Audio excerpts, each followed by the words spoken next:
ಶ್ರೀಹರಿ.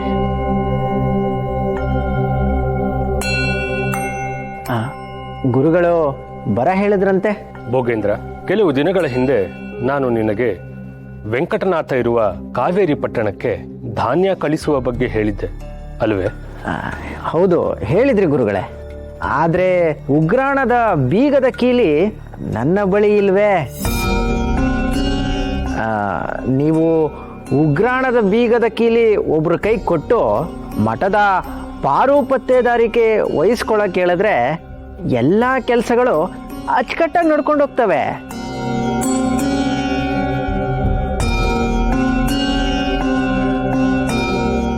ಶ್ಯಾಮ್ ಭಟ್ರೆ, ಮಠದಲ್ಲಿ ನಿಮಗೆ ಹಾಗೂ ಸತ್ಯವತಿ ಅಮ್ಮನವ್ರಿಗೆ ಎಲ್ಲ ರೀತಿಯ ವ್ಯವಸ್ಥೆಗಳು ಸರಿಯಾಗಿದೆ ಅಲ್ವೇ?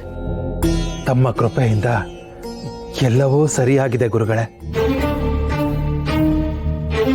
ನಿಮಗೆ ಸತ್ಯವತಿ ಅಮ್ಮನವ್ರಿಗೆ ವಯಸ್ಸಾಗಿದ್ರು ಕೂಡ ವಿಶ್ರಾಂತಿ ಪಡೆಯದೆ ಸದಾ ಮಠದ ಕೆಲಸದ ಚಟುವಟಿಕೆಗಳಲ್ಲಿರ್ತೀರಿ ಅಂತ ನಮ್ಮ ಗಮನಕ್ಕೆ ಬಂದಿದೆ. ಮೂಲ ರಾಮ ನೆಲೆಸಿರೋ ಈ ಕ್ಷೇತ್ರದಲ್ಲಿ ನಮಗೆ ಯಾವತ್ತೂ ಆಯಾಸ ಆಗೋದಿಲ್ಲ ಗುರುಗಳೇ. ಓಹೋ, ಹಾಗಾದರೆ ನಿಮಗೆ ಆಯಾಸವೇ ಆಗುತ್ತಿಲ್ವೇ? ಹಾಗಿದ್ದಲ್ಲಿ ನಿಮಗೊಂದು ಜವಾಬ್ದಾರಿ ಕೊಟ್ಟರೆ ನಿರ್ವಹಿಸ್ತೀರಾ?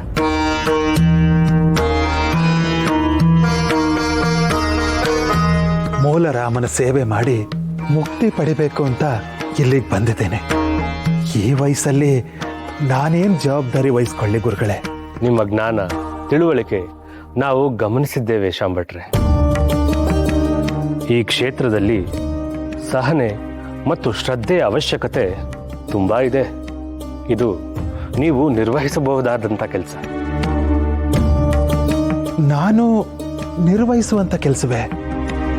ನನಗೆ ಯಾಕೆ ಈ ಜವಾಬ್ದಾರಿ ಗುರುಗಳೇ? ಆ ಮೂಲರಾಮನ ಸೇವೆ ಒಂದೇ ಸಾಕು ನನಗೆ. ಇದು ಕೂಡ ನಿಮ್ಮಿಂದ ಸಾಧ್ಯವಾಗುವಂತಹ ಕೆಲಸವೇ. ಈ ಮಠಕ್ಕೆ ನಿಮ್ಮಂಥವರ ಅಗತ್ಯ ಇದೆ.